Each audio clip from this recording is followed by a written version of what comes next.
ইতিমধ্যে আমাৰ মেট্ৰিক পৰীক্ষাৰ দিন ঘোষণা কৰা হৈছে।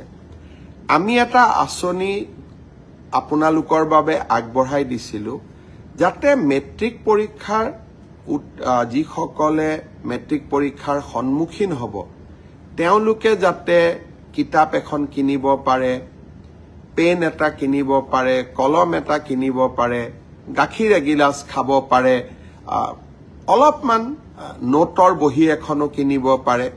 সেইবাবে আমি প্ৰতিশ্ৰুতি দিছিলো যে আপোনালোকক আমি মেট্ৰিক পৰীক্ষা নোহোৱালৈকে মাহত ৩০০ টকাকৈ দি থাকিম।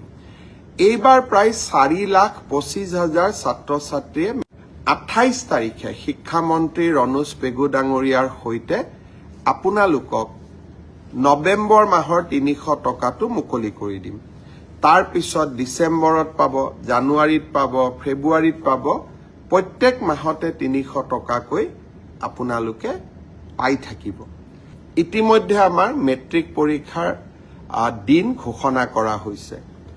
আমি এটা আঁচনি আপোনালোকৰ বাবে আগবঢ়াই দিছিলো যাতে মেট্ৰিক পৰীক্ষাৰ যিসকলে মেট্ৰিক পৰীক্ষাৰ সন্মুখীন হ'ব তেওঁলোকে যাতে কিতাপ এখন কিনিব পাৰে, পেন এটা কিনিব পাৰে, কলম এটা কিনিব পাৰে, গাখীৰ এগিলাচ খাব পাৰে, অলপমান নোটৰ বহী এখনো কিনিব পাৰে।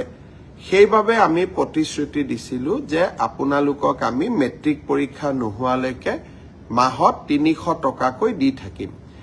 এইবাৰ প্ৰায় 4,25,000 ছাত্ৰ ছাত্ৰীয়ে 28 তাৰিখে শিক্ষামন্ত্ৰী ৰণোজ পেগু ডাঙৰীয়াৰ সৈতে আপোনালোকক নৱেম্বৰ মাহৰ ৩০০ টকাটো মুকলি কৰি দিম। তাৰ পিছত ডিচেম্বৰত পাব, জানুৱাৰীত পাব, ফেব্ৰুৱাৰীত পাব, প্ৰত্যেক মাহতে ৩০০ টকাকৈ আপোনালোকে পাই থাকিব।